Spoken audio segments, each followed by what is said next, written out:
Donc effectivement, alors je suis mathématicienne et donc c'est un peu spécial que l'on me fasse parler l'année de la biologie.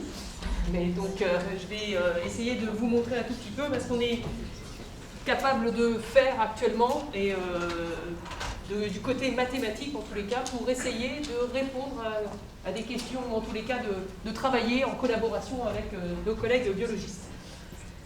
Alors pour commencer, donc moi je vais vous parler de simulation numérique d'écoulement sanguin, et donc essentiellement cérébraux, mais on verra qu'on est obligé d'étendre un tout petit peu. Donc l'objectif ici, ça va être vraiment de regarder comment le sang coule dans nos artères et dans nos vaisseaux. Pas que les artères d'ailleurs, les veines aussi. Et donc, alors pour commencer, il faut juste que je fasse un petit, j'allais dire une petite introduction, donc juste pour dire que donc je suis mathématicienne et ma spécialité à moi, ça s'appelle le calcul scientifique. Le calcul scientifique, personne ne sait ce que c'est. Donc, je suis toujours obligée de commencer comme ça. Donc c'est un petit peu mon introduction. Et donc c'est une spécialité des mathématiques qui est relativement récente évidemment puisqu'elle est liée aux ordinateurs. Et donc l'objectif ici c'est de modéliser le réel, d'essayer de le reproduire des phénomènes qui se passent voilà, dans la nature, mais d'essayer de les faire sur notre ordinateur. Alors l'intérêt c'est quoi? S'il suffit de le regarder, pourquoi j'aurais envie de le reproduire sur mon ordinateur? Eh bien parce que si d'abord j'arrive à reproduire ce qui se passe exactement, ça veut dire que j'ai vraiment compris. J'ai compris ce qui se passait. Donc à partir du moment où j'ai compris ce qui se passait, que je suis capable de le reproduire, ben évidemment je vais pouvoir anticiper, je vais pouvoir prédire et je vais pouvoir prévoir. Donc ça évidemment c'est tout ce que vous entendez tous les jours, c'est juste la météo par exemple, comment on prédit le temps qu'il fera demain. Eh bien, on regarde, on observe avec des choses aujourd'hui et puis on fait tourner des calculateurs qui vont essayer de voir ce qui pourrait se passer demain. Donc ça c'est évidemment l'objectif que l'on a ici avec le calcul scientifique. Alors au début, voilà à quoi ça servait essentiellement. Essentiellement, ça servait à aider au développement de produits complexes. Voilà, donc l'objectif c'est de construire une voiture ou un avion qui vole le plus vite possible en consommant le moins possible, évidemment, de kérosène pour l'avion, d'essence pour la voiture. Donc l'objectif c'est évidemment que votre voiture, votre transport, il soit le plus aérodynamique possible pour que ça frotte le moins possible contre le vent. Et donc pour ça, évidemment, donc vous pouvez soit construire des voitures carrées et puis vous rendre compte que ce n'est pas la bonne idée, et donc les mettre dans une soufflerie, etc. Et puis vous pouvez aussi juste dire, ok, je vais faire une simulation numérique, je vais me rendre compte très vite qu'une voiture carrée, ce n'est pas la bonne idée, et que je vais pouvoir faire mieux. Donc là, qu'est-ce que l'on fait en fait avec notre calcul scientifique? En fait, on regarde l'écoulement de l'air ici autour de nos transports. Alors, au début, vous voyez, c'était pour faire des voitures, des avions, des hélicoptères, tout ce que vous voulez. Maintenant, on s'en sert même, pour vous dire à quel point c'est... On s'en sert même pour développer juste du casque de vélo, pour que ça vous freine le moins possible. Donc c'est exactement ça qu'on est en train de faire. On va donc simuler sur l'ordinateur l'écoulement de l'air, ici, ou alors ici autour d'un avion, autour de tout ce que vous voulez. Alors moi, ce qui m'intéresse, ce n'est pas l'écoulement de l'air, c'est l'écoulement du sang. Et l'écoulement du sang dans vos vaisseaux. Donc c'est ça que je voudrais essayer de reproduire sur mon ordinateur. Et là, je n'ai pas le choix. Okay, autant là, je peux regarder comment l'air s'écoule autour de ma voiture, autant si je vous ouvre pour regarder comment ça coule plus. Donc je suis bien obligée d'utiliser mon ordinateur pour faire une simulation numérique. Donc c'est ici l'objectif que l'on a ici. Alors ça fait longtemps qu'on s'intéresse à cette question. Vous voyez, Euler, il s'est posé la question en 1775. Donc voilà. Mais donc il a fallu attendre quand même un petit peu. Et alors pas seulement qu'on sache construire des ordinateurs qui calculaient vite, il a fallu aussi attendre que nous, les mathématiciens, on travaille un peu pour réussir à résoudre ces problèmes-là, qui sont assez difficiles. J'y reviendrai. Alors pourquoi? Qu'est-ce qu'on veut faire? Donc notre objectif ici, c'est de réussir à modéliser l'écoulement sanguin, où on fait plein d'autres choses, donc j'en parlerai pas, j'ai parlé ici essentiellement d'écoulement sanguin. Alors pourquoi? Parce que oui, ok, on en a parlé déjà ce matin, je crois que Laurent nous a déjà fait tous très peur, d'accord? Voilà, les maladies cardiovasculaires, on sait que c'est ce qui nous guette, et donc on sait que c'est une cause de mortalité importante, donc voilà, c'est effectivement un problème sociétal sur lequel on veut s'intéresser. Et donc là, c'est ce que je disais tout à l'heure, ces simulations numériques que je vais essayer de faire, on espère qu'elles vont nous donner accès à des informations que je ne sais pas mesurer autrement. D'accord? Si je vous ouvre, c'est plus in vivo. D'accord? Donc ça, c'est fini.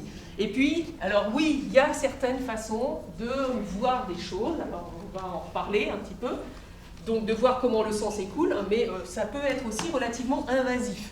Et donc ça, c'est quand même pas très agréable. Donc c'est l'objectif des simulations numériques sur ordinateur, et donc c'est ce qu'on appelle de l'expérimentation in silico, dans le silicium de l'ordinateur. Voilà. Alors bon, il y a plein d'exemples, je vais essayer d'aller un peu vite, j'ai cru comprendre qu'on est quand même très très en retard. Donc voilà, donc notre objectif, hein, ça serait d'essayer d'obtenir des informations complémentaires qui pourraient aider à la compréhension du développement des maladies, qui pourraient aider à améliorer les diagnostics, à améliorer les traitements. Donc on a plein de possibilités que l'on essaye de faire ici, donc simplement par simulation numérique, donc dans l'ordinateur. Alors moi, ce qui m'intéresse, c'est les fluides qui sont dans notre cerveau. Donc voilà, il l'a dit ce matin, le professeur Prochian. Donc voilà, le cerveau, c'est 2% de notre masse corporelle. Et donc c'est entre 15 et 20% du volume total de sang qui est utilisé rien que pour ça. Donc rien que pour faire fonctionner votre cerveau. Alors, donc en fait, j'en parlerai pas aujourd'hui. Donc j'en parle pas, mais on fait par contre. Hop là, excusez-moi. Donc je n'en parlerai pas aujourd'hui, mais je regarde aussi des écoulements de liquide cérébro-spinal, mais je n'en parlerai pas. Donc, donc le sang, c'est quoi? Alors pour moi, d'accord, le sang, c'est de la flotte. Au niveau où moi je le regarde, c'est essentiellement de l'eau, et ça coule comme de l'eau. Voilà. En particulier, c'est un fluide qu'on dit incompressible, alors que, donc là c'est des collègues physiciens, d'accord, je ne peux pas faire tenir de l'eau dans un volume plus petit que ce que ça représente, je ne sais pas la comprimer, l'eau, comme je pourrais comprimer un gaz. Donc voilà, donc ça c'est... Et donc le sang, il suit donc une équation, qui est l'équation que suivent tous les fluides dits incompressibles. Et donc c'est cette équation-là, donc c'est les équations de Navier-Stokes qui m'intéressent particulièrement. Donc les inconnus ici, c'est la vitesse du sang, qui s'appelle U ici, et la pression, d'accord, du fluide, qui s'appelle P. Bon, voilà, donc c'est une équation qui est un petit peu compliquée, une équation dérivée partielle. Alors elle est extrêmement intéressante parce qu'elle fait partie des prix du millénaire, parce que donc mathématiquement, on ne sait pas encore dire, il y a plein de choses qu'on ne sait pas dire sur cette équation, et si on savait les dire, on gagnerait $1 million. Donc bon, en particulier, on ne sait pas démontrer l'existence de solutions globales et régulières définies globalement en temps dans cette équation-là. Voilà. On ne sait pas si ça existe un U et un P qui vérifieraient ça, de façon générique, on va dire. Alors, néanmoins, on sait faire des choses et on sait en particulier la simuler sur un ordinateur. Donc voilà ce que je vais vous montrer quelques résultats. Donc je vais aller très très vite puisqu'on est en retard. Donc ça, c'est typiquement ce qui nous intéresse ici. Ça, c'est la vascularisation principale de notre cerveau. Donc, c'est les 3 entrées dans notre cerveau des artères. Donc, il y a les 2 carotides, évidemment, et le tronc basilaire. Donc, il y a 3 entrées seulement dans notre cerveau. Et puis après, c'est un peu distribué dans ce qu'on appelle un polygone de Willis, parce que vous voyez, c'est quasi fermé. Pas tout à fait vrai, mais c'est pas grave. Et donc, typiquement, voilà le genre d'image qu'on est capable de faire, donc du polygone de Willis. Donc, ça s'appelle une angiographie. C'est fait avec une IRM, donc c'est de l'imagerie par résonance magnétique. Et donc, à partir de là, eh bien, donc là, vous voyez, ça, c'est vos vaisseaux, et donc moi, je vais faire couler du fluide dedans. Voilà, donc c'est ça que je fais ici. Donc voilà le type de résultat qu'on obtient. Donc là, on regarde, donc ici, ce que vous avez, donc c'est des lignes de courant.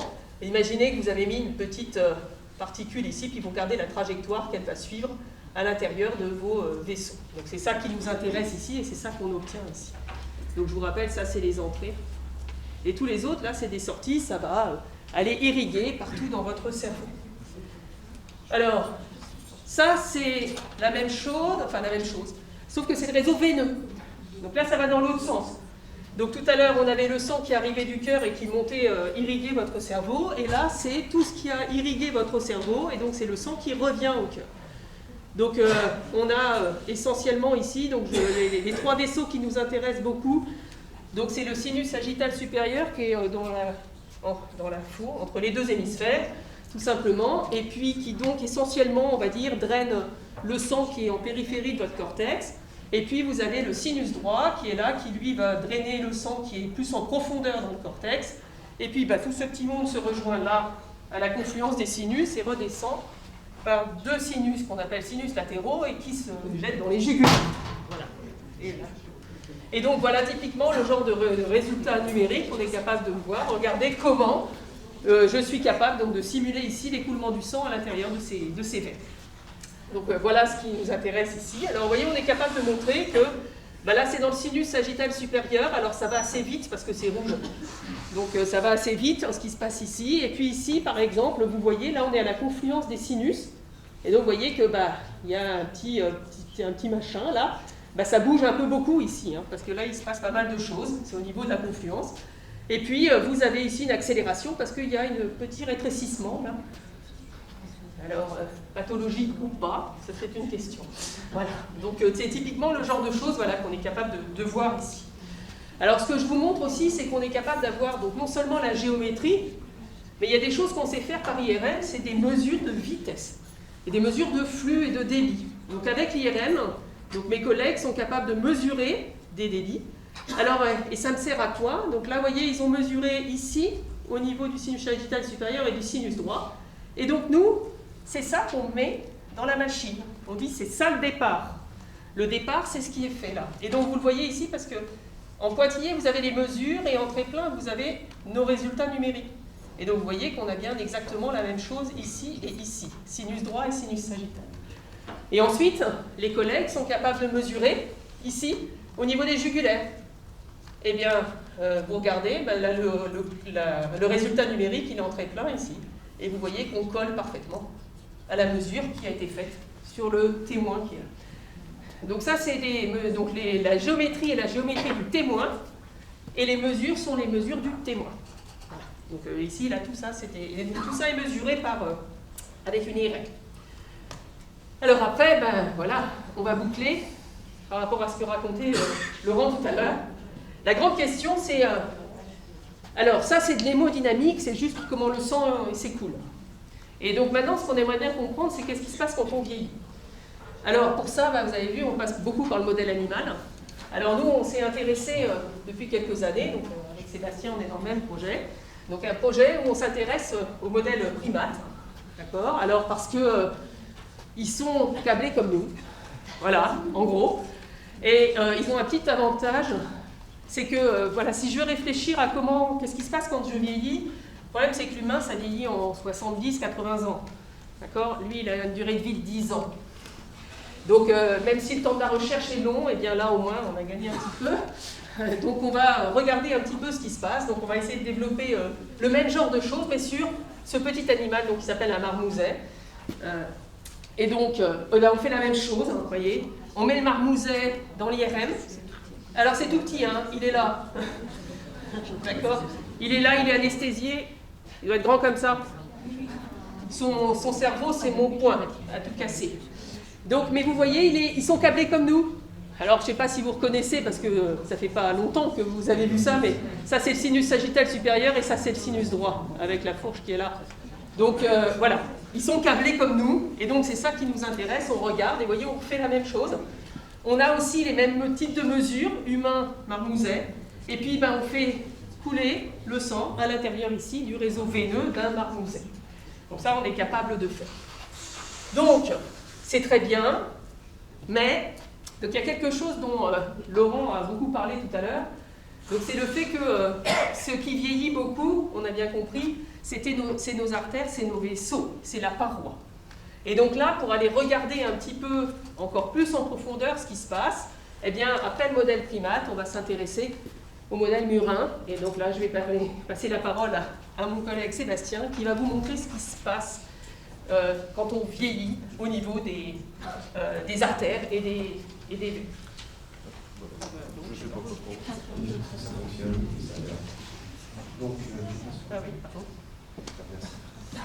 Bonjour, je m'appelle Sébastien Barou, je suis maître de conférence en biologie, donc je suis biologiste, et je travaille à l'interface physique-biologie avec des collègues mathématiciens, informaticiens.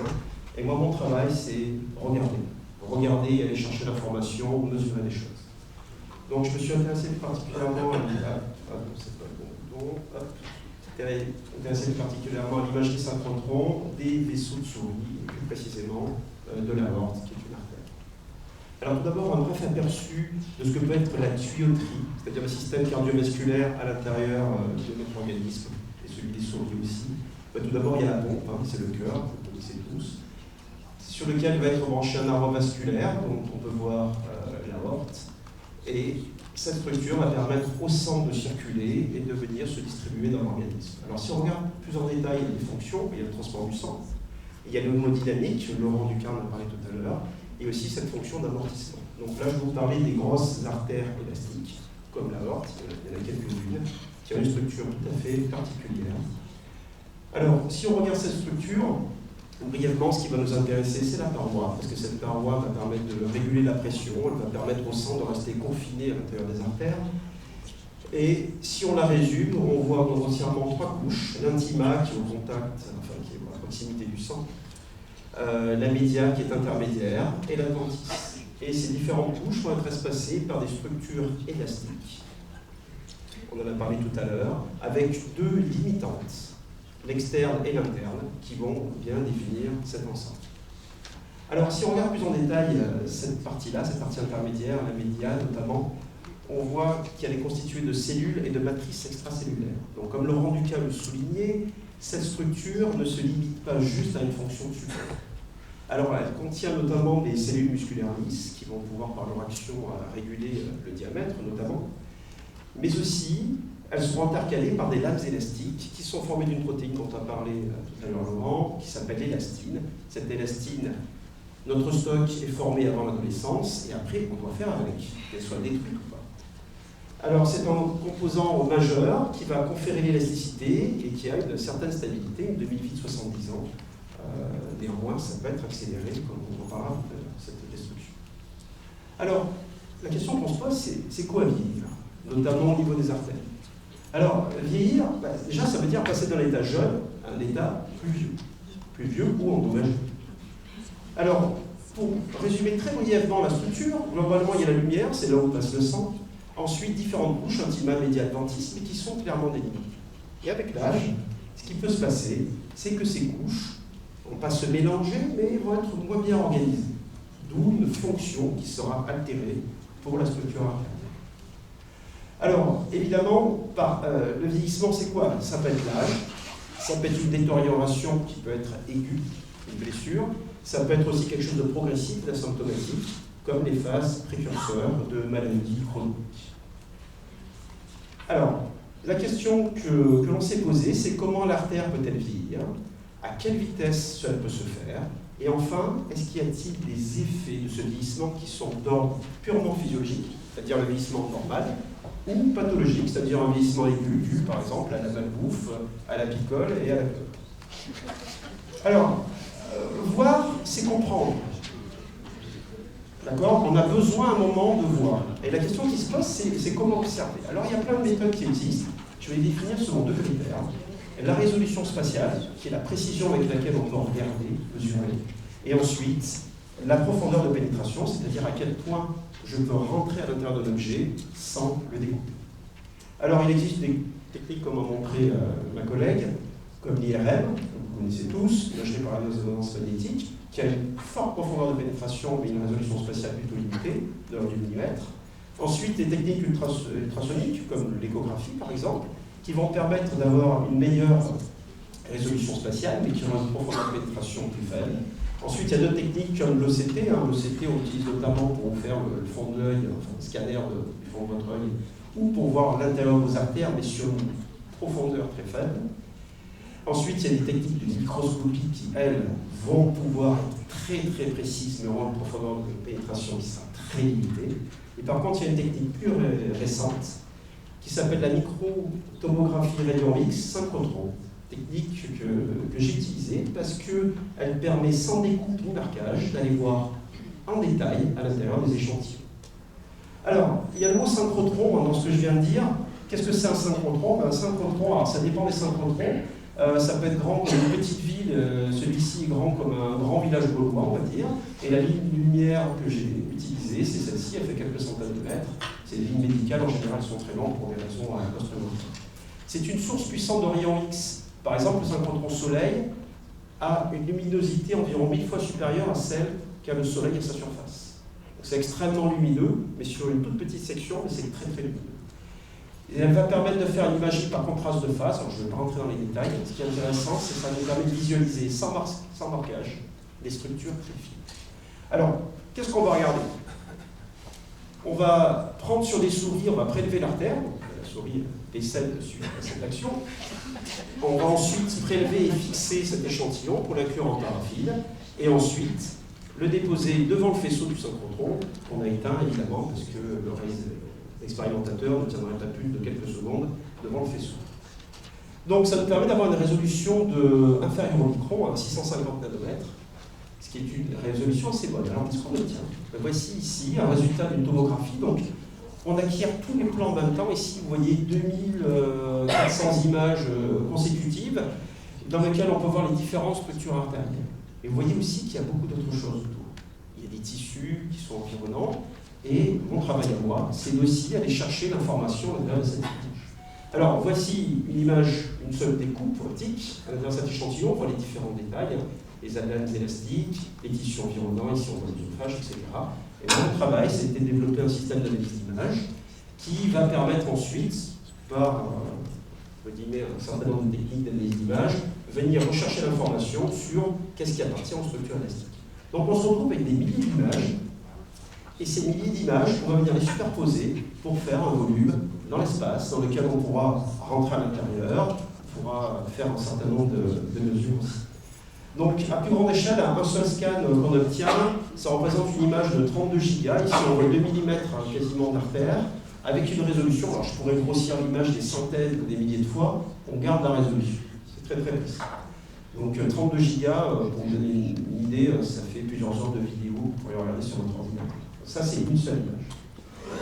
Alors, nous, on a eu la grande surprise, on l'a publié l'année dernière, c'est que la structure élastique qui était réputée plus ou moins amorphe dans la paroi vasculaire, en fait, est parcourue par un sous-réseau qui semble orienté le long du sang et qui semble renforcer cette structure. Et quand on regarde plus en détail ce sous-réseau, alors j'attire votre attention plutôt ici, on va voir qu'en fait, ce sous-réseau élastique, à l'intérieur, il y a une structure fibrillaire qui semble être tressée, un peu à la manière d'un blindage de câble, comme vous pouvez avoir pour votre ordinateur ou d'autres équipements.